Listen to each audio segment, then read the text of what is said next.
정치인들 대다수는 정치인이 되고자 해서 정치인이 된 사람들이에요. 직업으로서 정치인들이고, 그리고 욕망부터 일반인들하고 레벨이 달라요. 제가 항상 예를 들면 이인재 의원과 제가 여러 번 인터뷰를 해봤거든요. 인터뷰를 하면 굉장히 인상적입니다. 이 욕망의 화신을 보라, 막. 욕망의 결정체구나, 응? 차이는 있을지언정 그 권력 의지와 욕망이 없으면 정치인을 우리나라에서 하기 힘들어요. 너무 험악한 곳이라. 근데 안철수 의원은 보면 합리적인 인격자다. 그런 생각을 합니다, 분명히. 보통 정치에서는 그 의도를 읽으라고 그래요. 정치적 이해를 따지려고 그래요, 그 뒤에. 무슨 정치적 이해를 가지고 저 결정을 내렸지? 그 계산을 읽어야 대응을 할 거 아닙니까? 그래서 저는 안철수 의원이 내리는 결정에는 그것이 잘하는 결정도 못하는 결정도 당연히 있는데 기본적으로 그 선의는 신뢰하고 그 의도를 읽으려고 해요.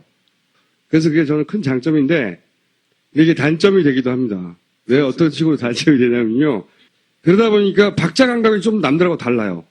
자기 이익을 가지고 반응하는 거 굉장히 즉각적이고 동물적이나 빠르거든요, 사람들이. 근데 이 양반은 생각을 해요. 혼자. 막 역사도 생각해 봤다가 나한테 유리한가 불리한가 뭐 이게 따지는 게 옳은가 아닌가 그런 생각을 하다 보니까 동물처럼 살아있는 이 정치 현실에 비해서는 이 숙고하다가 타이밍을 놓치거나 또는 전혀 이상한 엇박자로 나오는 대응이 있어요. 그러면 어떻게 그것이 진중하게 읽히는 게 아니라 숨을 의도가 있어, 이거.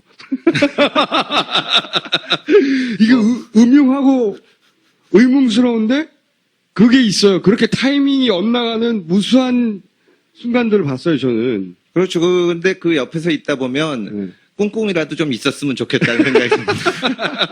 그러니까 이게 우리나라의 보편 일반적인 정치적 리액션이나 반응 속도하고 전혀 다른 박자 감각이 있다 보니까 그게 의문스럽게 읽힌다는 겁니다. 그래서 싫어요. 예를 들어서 그 지지자는 아니었는데 필요하다고 생각했던 사람들 입장에서 보면 나쁜 짓을 결과적으로 하지 않았는데 꼴이 보기 싫어요. 그렇죠. 근데 그거는 그분들이 그건 좀 문제가 있다고 생각을 합니다. 아니, 그 사람들이 잘했다는 게 아니라 그래서 그 장점이 그렇게 현실 정치 속에서 여러 차례 단점으로 의도하지 않았는데. 또 이제 그 정치에 뛰어들면서 보통은 정치를 하면 뭐 국회의원 선거 나가서 국회의원 되고 재선, 3선해서 당직 맡고 그다음에 대선 주자도 되고 하는데 갑자기 이제 무겁게 짐을 지고 오니까 처음부터 대선 주자가 되어버린 거죠. 네, 주변에서 많은 사람들이 당신이 아니면 희망이 없다. 네가 여기서 삐끗하면 큰일 난다. 그러니까 이 부담이 그렇다고 안철수 의원이 굉장히 머리가 좋고 한 사람이긴 하지만 10몇 년씩 20몇 년씩 정치를 한 사람처럼 하지는 못하니까 결국 계속 갈팡질팡하고 결단을 빨리 못한 그런 단점이 있는 건 사실이죠. 그리고 또 기본기를 굉장히 중요하게 생각. 기본. 현상이 아니라 기본적으로 이 밑에 깔려있는 본질이 뭐냐. 이걸 보려고 노력하는 거의 학자적인 접근 방식이 있다고 좀 봐요. 저보다 더 잘 아시네요. 항상 그렇게 접근하려고 하는 태도가 있어요. 아니, 그래서 분석이 잘못된 또 있죠. 현실 정치를 잘 모르니까. 근데 출발이 그렇다는 거죠. 왜냐면은 한 번 이렇게 삐끗나서 바라보잖아요?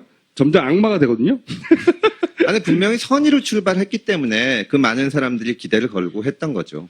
제가 보기에는 그래요. 유시민 전 대표죠. 지금은 작가가 개인적으로 제가 10몇 년 동안 지켜본 정치인 중에 가장 오해를 많이 받은 정치인이라고 난 생각해 왔는데 안철수 의원이 그 자리를 차지하지 않을까 싶어요. 하여튼 굉장히 안타까울 때가 많아요, 저는. 내가 이런 사람이라고 제대로 전달하지 못하고 어필하지 못하는 것도 자기 능력인 거죠. 그렇죠. 네. 그게 하나 있고 단점 그러면 단점은 뭡니까? 방금처럼 말씀드렸듯이 결단이 느린 게 있고 그다음에 정치를 안 해보셔가지고 정치라는 게 이제 현실 정치에서 뭐 선거하고 이런 것도 있지만 사실은 보면 회사 경영을 하셨다고 하는데 회사가 이 소규모로 이제 그 소프트웨어 개발하고 하면서 이 어느 정도 사람이 30명, 40명 이렇게 늘어나면서부터는 바로 유학 갔거든요. 조직 생활을 해본 경험이 별로 없어요. 그 정치를 하자면 정치라는 게 뭐 이 선거가 어떻게 돌아가고 하는 거를 아는 것도 중요하지만 내가 이런 수를 놓으면 상대방이 어떻게 움직일 거다. 그렇죠. 이거를 예측을 해서 하셔야 되는데 그렇죠. 그냥 본인 판단대로 이게 하는 겁니다. 그러다 보면 우리 같이 하는 사람들도 아까 얘기한 그 김성식 그 본부장처럼 대단히 곤란한 상황에 빠지는 경우도 있고. 그분은 좀 곤란해져도 괜찮다고 저는 생각하지만 개인적으로는 그리고 이제 상대방 쪽에서도 이게 수를 좀 미리 봐야 되는데 그런 점이 아직은 구체적으로 예를 들어 보세요. 구체적으로 예를 들면은 글쎄요 선거 때 공천하거나 하는 거를 보더라도 줄 건 주고 받을 건 받고 이런 식으로 해야 되는데 그런 게 약한 겁니다. 그리고 내가 이 발언을 하면 어떻게 나올 것인지 그리고 요번에 지금 혁신이 가지고 계속 설왕설래를 하는데 혁신이가 아직 안 끝났잖아요. 그럴 때 내가 이제 이 안 대표 입장에서는 혁신에 대해서 실망한다고 하고 말을 하지만 혁신이 쪽에서는 아직 끝까지 안 갔는데 왜 비판을 하냐 이런 얘기가 나올 수가 있거든요. 그런 판단이 기존 정치인에 비해서는 아직 많이 약하죠. 현실적인 정치 감각이 아예 떨어진다는 얘기인가요? 지방선거 때 우리가 이제 그 합당한 지 얼마 안 돼 가지고 윤당현 지금 광주시장을 추천했습니다. 공천을 해서 지금 시장이 되셨는데 어떻게 보면 17개 광역 단체장이 있기 때문에 그중에 우리가 합당했는데 하나 하겠다. 그러면 아무도 반대를 못했을 거거든요.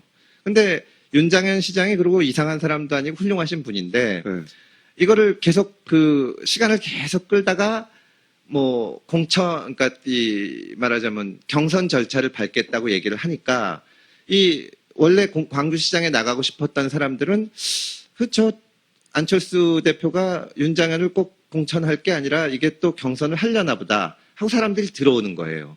그 나중에는 이제 경선하겠다고 했는데 그 시점에 가서 마지막 순간에 이 전략 공천을 해버렸거든요. 그러니까 안철수 의원이 두는 바둑을 두면서 따라왔던 사람들은 갑자기 황당해지는 겁니다. 시그널을. 예, 이 수를 뒀으면 저 사람이 저런 의도가 있구나 해서 따라두게 되는데 쭉 두다가 갑자기 나는 이거였다 이렇게 가니까 그러니까 그러면 이제 정치권에서 이게 흐트러지는 불협화음이 생기는 거죠. 불만이 생기죠. 따라왔던 사람. 아니, 네가 따라오려면. 그렇죠. 그런 그렇게 겁니다. 네. 공천 신청을 하라 그래서 했는데 갑자기 전략 공천을 해버리니까 그럼 뭐하러 지금까지 이걸 했냐. 그런 오류는 왜 생긴 겁니까? 그런 실수는 그때? 그러니까 아까 말씀드린 대로 결정이 늦는 그런 단점이 있고 워낙 본인이 부담감이 크기 때문에 여기서 실패해서는 안 된다는 그런 부담도 커서 결정이 늦는 게 있고 그다음에 아무래도 경험 부족이죠. 제가 그때 당시에 지방선거 때 저도 이제 어떻게 하다 보니까 갑자기 정치권 들어가서 유명한 정치인들하고 앉아서 이렇게 밥도 먹어보고 하다 봤는데 제일 원래 검찰 출신이에요. 제일 뭐랄까 얼굴이 상상이 안 되지 않습니까? 제가 12년 검사 생활하고 중수부에도 있고 그랬습니다. 구석도 되게 많이 시켰어요. 저런 얼굴로 어떻게 중수부에서 웃으면서 감옥 가. 대단히 무섭습니다. 왠지 인권 변호사스러운 얼굴인데 중수부에서 검찰이었습니다. 근데 이제 그때 제일 연예인하고 앉아 있었던 것 같은 기분을 느꼈던 게 박지원 의원하고 둘이 밥을 먹을 때였거든요. 이해합니다. 저는 그게. 박지원 의원의 이미지가 어떻든지 간에 이분은 그런 정치권의 문법에 굉장히 밝은 사람이에요. 그리고 앉아있는 사람을 즐겁게 해줘요. 같이 그렇죠. 사람을. 말도 재밌게 잘하고. 매우 즐겁습니다. 네. 네, 그런 게 부족하신 거죠. 스킨십도 부족하고 정치적으로 사람을 어떻게 상대해야 되는가. 자기나 혹은 자기 편, 심지어 자기 편마저도 어떻게 움직여줬으면 좋겠다고 희망하는 거는 그건 진짜 바람이고 움직이게 만들어야 되거든요. 어떨 때는 이렇게 북돋아 올라가지고 나가서 싸우게 만들고 어떤 때는 저 사람이 이렇게 우리를 지지하게 만들려면 그만한 당근을 주던가 그래서 사람을 움직이는 게 정치인데 그런 경험이 부족하신 거예요. 저도 동감합니다. 어떤 의미로 동감하냐면은 저는 이제 안철수 의원의 가장 큰 단점은 이런 것 같아요. 제가 보기에 아까 장점 말씀드렸는데 그 장점을 오해하는 거거든요. 오해 빌미를 제공했다 뭐 이렇게 말할 수도 있지만 근데 아예 단점이라고 생각하는 점은 뭐냐면 본인이 나쁜 사람일 리 없다는 생각이 있는 것 같아요. 네. 당연히 안철수 의원이 나쁜 사람을 생각하지 않아요. 근데 본인도 본인이 나쁜 사람일 리가 없다고 생각하는 것 같아요. 그거는 이제 자기에 대한 신뢰인 거죠. 자기가 스스로 쭉 살아가면서 원칙을 지키고 너무 해코지하려고 하지 않았고, 그리고 기부, 예를 들어서 이거 부자니까 할 수 있다고 생각하는 사람이 있을지 몰라도 그렇지 않아요. 우리나라에서 이런 유례가 없어요. 1,000억 있으면 700억 낼 수 있나요? 본인한테 지금 1,000만 원 있으면 700억 헌금할 수 있어요? 기부할 수 있어요? 없어요. 이건 오히려 정치를 해서 이 기부가 제대로 평가받지 못하는 겁니다. 대단한 일을 한 거라고 생각해요. 근데 이 나쁜 사람일 리 없다고 하는 생각이 정치적으로는 얼마나 나쁜 것인가. 그렇죠. 본인이 나쁜 사람이 아닌 것도 맞는데, 그리고 스스로 자기에 대한 신뢰가 있는 것도 좋은데, 자신이 나쁜 사람일 리가 없다는 생각은 정치적으로 굉장히 나쁜 겁니다. 왜 나쁘냐면, 내가 나쁜 사람일 리가 없기 때문에 저 사람은 나쁜 사람일 수도 있는 거기도 하거니와, 이게 본인의 결정에 어떤 착각을 불러일으키냐면요. 그 정치는 개인의 선의가 그 정책의 선의 혹은 결과적 선의하고 전혀 무관할 때가 많아요. 자기가 선의를 가진 것은 정치에서는 별로 중요하지 않은 경우가 많습니다. 좋은 사람이 좋은 뜻으로 사람도 좋게 만들 수가 있는 게 정치예요. 성격하고도 관련이 있는 것 같고 경험하고도 관련이 있는 것 같은데, 내가 나쁜 사람이 아니지만, 그렇지만 내가 내린 결정은 전혀 나쁜 의도 없지만 내린 결정 굉장히 나쁠 수 있다는 상상 자체를 못하는 것은, 그거는 굉장히 나빠요, 정치적으로. 제가 무슨 말 하시는지 아시겠어요? 씨발, 내가 말해놓고 약간. 변호사님, 제가 무슨 말 하시는지 아시겠죠? 뭐 저는 머리가 좋아서요. 그러니까 자신이 나쁜 사람일 리가 없다고 생각하는 데서 나오는 결정이 굉장히 나쁘게 정치적으로 결과 지어지는 것이, 그런 일이 일어날 수 있다는 상황에 대한 상상이 없는 것 같아요, 잘. 네. 그러다 보니 저지르는 실수가 꽤 있더라. 왜냐면 어떤 의도를 비췄을 때 그게 반응이 자기 생각하고 다르면, 나는 나쁜 사람일 리가 없기 때문에 내 결정에 선의를 자꾸 해명하려고 하는 것으로 힘을 모으거든요. 그게 그 뜻이 아니라고. 근데 그 선의가 중요하지 않고 그 결정에 미치는 결과가 중요할 때가 있어요, 그냥. 그러면 이게 내가 뜻한 바의 결과를 미치지 못하는구나. 그러면 바로 다른 방향으로 방향을 바꾸거나 또는 뭐 교섭을 하거나 그럴 수 있어야 되는데, 내 뜻을 또 왜곡한다. 내 뜻을 오해했다. 나의 선의를 이해해주지 않는다. 혹은 또 누군가가 나를 음해하려고 한다. 또는 누군가가 내 뜻을 왜곡하여서 정치적인 이득을 가져가려고 하는 공작을 펼치고 있다. 이렇게 생각하기 시작하면 곧들어지는 겁니다. 이건 약간 비화인데, 대선 때 이제 안철수 캠프에서 민주당 지도부가 물러나야 된다는 주장을 했다는 얘기가 있었습니다. 그때 이해찬, 박지원 대표. 그래서 결국은 물러나셨죠. 결국은 물러나셨는데, 그걸로 굉장히 큰 원한을 이쪽으로 샀어요. 그렇죠. 그런데 이제 안철수 대표는 나는 그걸 주장한 적이 없다. 그리고 심지어는 그 당시에 이제 우리 쪽 캠프의 고위직과 저쪽 캠프를 통해서 이 말을 전달하게 돼. 우리의 진위는 그게 아니다. 이 사람들 물러나는 게 아니다. 물러나고 나서 그렇게 근데 했죠. 안 대표 입장에서는 자기는 그런 생각을 가지도 않았고 선의를 갖고 있었는데, 캠프에서는 그 생각을 몰랐거든요. 그러니까 이제 그 송원창 의원이 이런 분들도 방송 나가면은 뭐 충치는 빠져야 된다 뭐 이런 얘기하고 그러니까. 예를 들면 이해찬 전 총리 같은 경우 그때 가장 처음 했던 것 중에 하나가, 이쪽 그 문재인 캠프의 뒤에 브레인이 이해찬 전 총리니까 저 양반 때문에 안 되니 저 양반 물러가라고 안 캠프에서 말한다고 받아들였어요, 이쪽에서는. 그렇죠. 그래서 결국은 그걸 고민하다 이쪽에서 물러나게 했어요. 네. 그런데 물러나자마자 이쪽에서는 그런 적이 없다고. 그래서 더 화가 냈죠. 그래서 여기서는 더 열받은 거예요. 그 일에 대해서 지금 말씀하시는 거예요? 그렇죠. 그러니까 그 선거 끝나고 나서 안 대표나 이쪽에서는 우리는 그때 진짜 억울하다. 우리는 물러나라고 한 적이 없다. 제가 안 대표한테 말씀드린 거는 그게 별 소용이 없는 게, 그때 캠프의 주요 인사들이 방송에 나가거나 기자들 만나서 항상 그 얘기를 했기 물러나야 때문에. 되지 않냐. 이 네. 얘기를, 그러니까 그런 내심을 품고 좋은 의도가 있으면 그 좋은지 나쁜지를 떠나서 알려야 되는데 그런 게 부족한 겁니다. 내가 나쁜 사람이 아니기 때문에, 내가 나쁜 마음을 품고 있지 않기 때문에 그것이 자연스럽게 사람들에게 전달될 거라고 하는 마음도 있는 것 같고요. 절대 그런 일이 일어나지 않아요, 정치에서는. 정치에서는 설명하고 해명하고 이해시키고 해도 안 돼요, 잘. 그래서 저는 이제 말씀하셨듯이 그 연결된 것 같은데, 그게 본인이 타고난 성정이 그러한 건지 아니면 정치의 경험이 부족해서 그런 건지는 전 잘 모르겠어요. 경험이 부족해서 그렇다고 생각하세요? 둘 다, 양쪽 다 요인이 있다고 생각을 합니다. 이제 정치를 경험을 그러니까 아까 말씀드렸듯이 그렇게 조직 생활을 많이 안 해봤기 때문에 저는 이 공무원 생활을 12년을 해보다 보니까 그 사내 정치나 사람들이 내가 생각하는 거랑 내가 발언하는 게 내 의도가 문제가 아니라 실제로 어떤 결과가 생기나 하는 게 중요한데 그런 경험을 많이 안 하셨고 또 성격 자체도 좀 뭐랄까 약간 그렇죠. 짠머리가 없는 분이다 보니까. 굉장히 좋게 생각하시는 면이 있어서 근데 좋게 정치가로서는 그건 조금 좀 부족하다고 봐야죠. 좋게 생각한다는 거는 내가 선의를 가졌고 하면은 잘 받아들여질 것이다.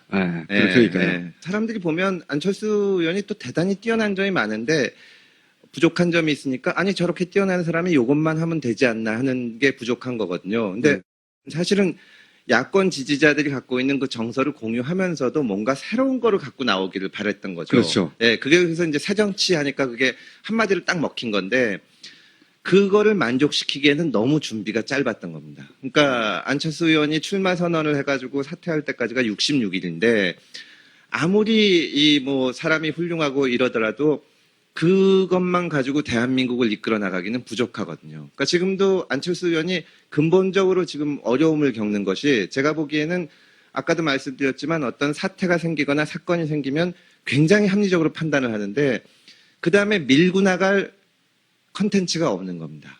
김대중 대통령이나 노무현 대통령이나 굉장히 오랫동안 이거 하면서 우리 사회에 뭐가 문제인지 이걸 쭉 봤는데 물론 안철수 의원도 기업가로서 그걸 보긴 봤겠죠. 네, 그리고 안철수의 생각 이런 걸 쓰면서 전반적으로 보기는 봤는데 문제점 파악을 넘어서 어떤 거를 제시하기에는 아직은 부족하다고 봅니다.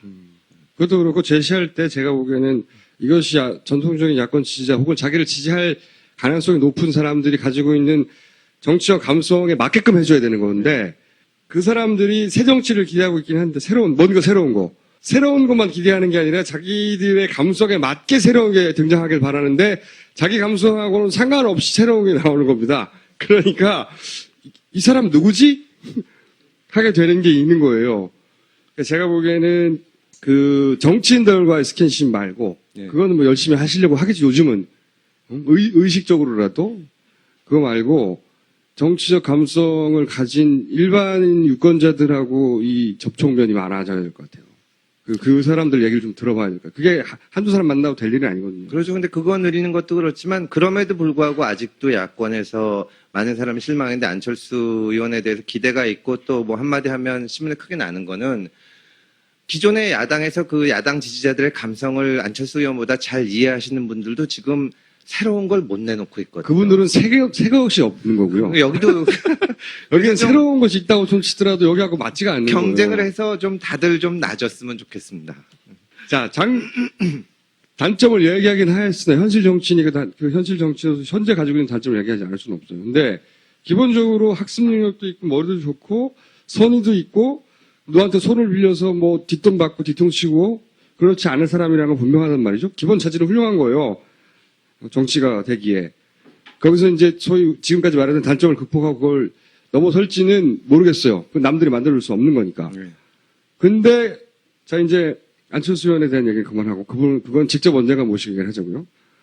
근데 본인은 왜 나왔냐고요, 거기서. 저도 이제 사실은 2012년에 뛰어들어가지고 진짜 고생했거든요. 제가 알 바 아니고. 네, 때려치고 했는데, 근데 저로서도 뭔가 최소한의 신의를 지켜야겠다. 그러니까 사람들한테 우리를 지지해달라. 뭐 텔레비전에 나와서 미친 듯이 얘기하지 않았습니까, 그때? 뭐 친구도 배신하고. 미친 듯이라기보다 그냥 미친 거 아니었나요, 그때? 아니, 그러고 이제 가까이는 그때 캠프에 있던 사람들 보고 이제 젊은 친구들도 많고 했는데 우리가 잘해보자.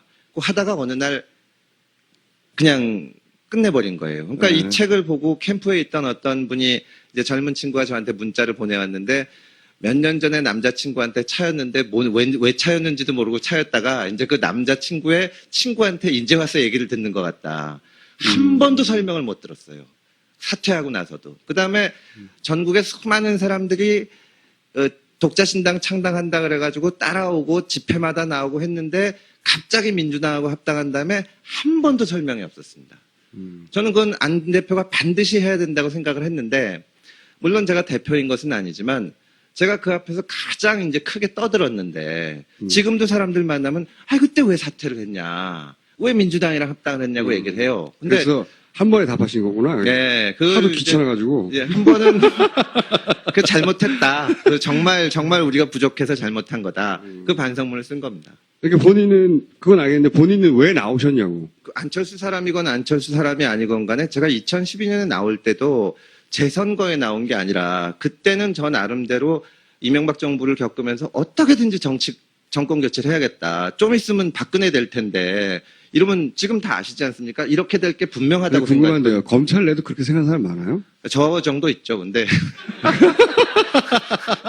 제가 옛날에 검찰 내에서 그 교육받다가 국가보안법에 대해서 어떻게 하면 좋겠냐고 해가지고 설문조사를 했는데 제가 폐지라고 써고 무기명이니까. 네. 근데 어떤 폐지라고 쓴 게 한 명이에요. 그래서 들켰구나. 그래도 제가 검찰에서 되게 잘 나갔습니다. 정말. 하는 그랬는데, 저로서도 저의 굉장히 인생의 황금기를 2년, 3년을 지금 투자를 했는데, 현재까지도 안 되고, 야권에는 만나보면 당 내에만 굉장한 낙관론이 있어요. 10년 주기설이 있습니다. 10년 주기설. 이명박 박근혜 했으니까 다음엔 우리가 된다. 네. 486 정치인들 만나보면, 지금 뭐 혁신이 한다고 어쩌고 하는데 대선 때 가면 한나라당 못 찍는 놈들 다 우리한테 온다. 그러면 48% 되는데 요번에 조금만 잘해서 2% 3% 하면 된다고 하는데, 제가 봐서는 대패할 것 같거든요. 사람들이 민주당을 그러니까 새정치민주연합 제1야당을 예전보다 훨씬 더 싫어합니다. 새누리당이 아무리 못하고 박근혜가 아무리 못해도, 그러니까 못 살겠다 갈아보자 하면 못 살겠다까지는 동의를 하는데, 그러니까 우리 찍어주세요 그러면 진짜 본 척도 안 하거든요. 저는 그걸 고치려면 어차피 우리 온다거나, 혹은 우리가 앞으로 뭘 해보겠습니다든지, 혹은 뭐 반기문을 데려오겠습니다든지 이런 거 할 게 아니라, 우리가 뭐가 문제인가, 우리가 이렇게 잘못했다, 그거를 솔직하게 고백하는 과정이 있어야 된다고 생각을 하는데, 제가 무슨 당대표도 아니고 앞으로 이렇게 합시다 할 수는 없으니까 저부터 한번 해본 겁니다. 그러니까 근데 안철수 진영을 왜 떠났냐고요. 제가 궁금한 그게 그건데. 이제 말하자면은 안철수 진영을 떠난 게 아니라, 네.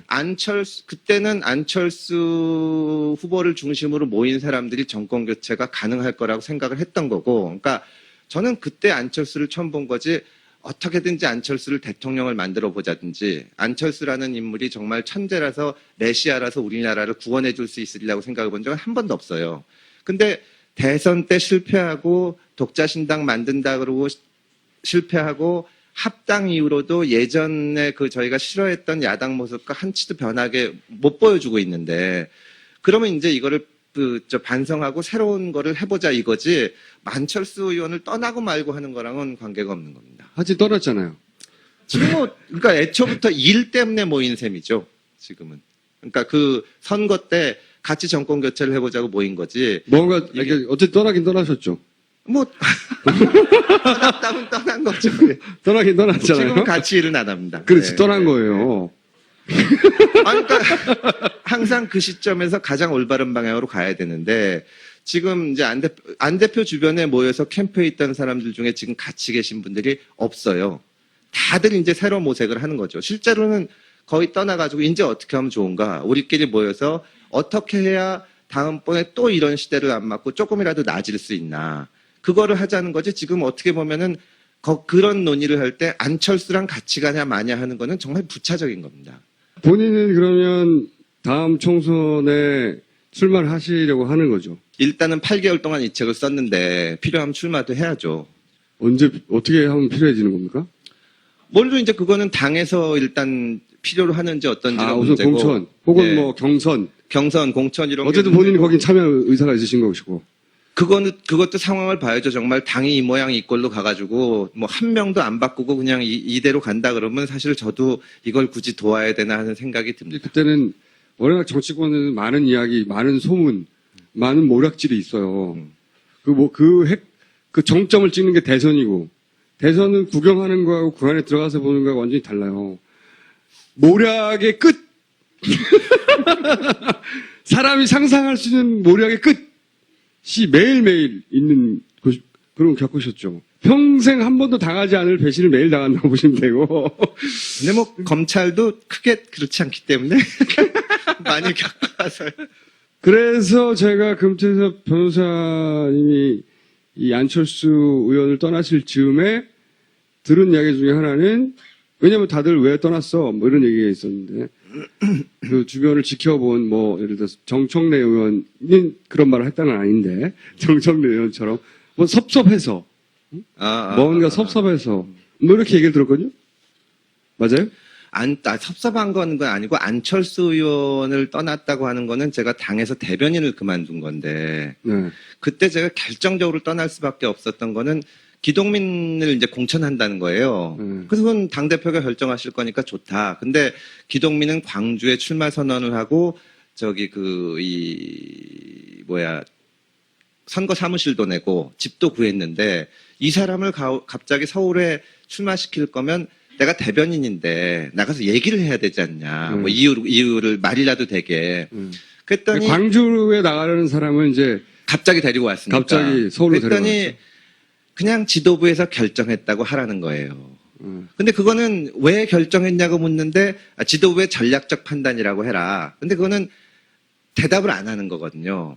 제가 그 소통의 문제를 가지고 여러 차례 얘기를 하다가 여기 책에도 나오지만 이제 신당 창당하기 전에 안철수 의원한테 이제는 그만 도와드리겠습니다. 제가 더 이상은 할 한번 일이 없는 떠나시려고 것 같고. 했다. 네, 정말 진솔하게 여기 책에 나온 얘기를 다 했거든요. 근데 안철수 의원이 이 밤에 문자를 보내가지고 그러지 말고 좀 해보자. 근데 제가 그때 사실은 거취를 놓고 왔다 갔다 하면 안 되는데, 사실은 안철수 의원 입장에서는 굉장히 기분 나쁘거나 짜증이 날 만한 얘기인데도 불구하고 같이 해보자고 하는 걸로 봐서 이 사람이 이 부분을 보완을 할 거고, 나도 지금까지 노력했으니까 더 해보자고 한 건데, 다시 똑같이 이유 없이 밖에 나가서 그냥 경전 해석을 시키는 겁니다. 말하자면 지도부에서 전략적으로 결정을 해라. 그래서 내가 이거는 내가 해서는 안 되겠다. 뭐 개인적으로 뭐 출세를 하거나 뭐 하는 것만 하겠지만, 공당의 대변인이 나가가지고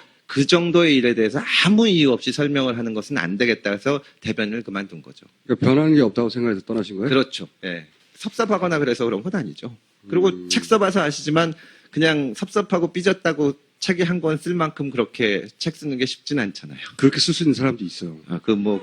그런 훌륭하신 자기 분들도 섭섭하다고 책을 한 권 쓰는 사람도 있긴 있는데, 그러면 이제 지금은 난 금태섭이고 나는 내 정치를 할 수 있는 사람이고 난 이렇게 매력적인 사람이야를 말해야 될 타이밍이네요, 이제부터는. 네. 매력적이지 않나? 그럼 이제 본인 이야기를 할 시간이 됐는데 시간이 다 됐네요. 네. 본인은 어떤 정치인이 될 것 같으세요? 글쎄요, 뭐 지금은 제가 미래 얘기를 얘기하는 거는 아까도 말씀드렸지만 좀 건방지고 그럴 시점도 아닌 것 같고, 지금은 이 과거에 제가 했던 거를 쭉 썼고 보여드렸고 거기에 대해서 반성을 하는 시간이라고 생각을 합니다. 좀 더 시간이 지나야 뭐 다음에 한 번 더 불러주시면 제가 앞으로 어떻게 할지 말씀을 드릴게요. 제가 개인적으로는 안철수의 금태섭이 아니라 그냥 금태섭의 이야기도 들어볼 만한 가치가 있는 사람일까 아닐까 우리가 판단해야 되잖아요. 그래야지 표를 줄지 말지 결정할 수 있는데, 이 금태섭 의원님 아니죠? 한겨레에 굉장히 큰 파장을 일으킨 사설로 사실은 유명해진 분입니다. 한겨레에 정확한 제목은 생각 안 나는데 대충 어떤 뜻이냐면 검찰에 끌려갔을 때 이렇게 대응하라고. 네, 현직 검사가 말하는 수사 제대로 받는 법이었죠. 그걸 검찰 있을 때 한 거예요. 그 잘린 거야. 잘린 거 아니에요? 나왔죠. 보통 나온 사람들은 잘린 거를 나왔다고 표현하죠. 아니, 검찰에서 잘 나가고 있는데 왜 나와요? 지금까지 금태섭 변호사였습니다. 감사합니다. 네?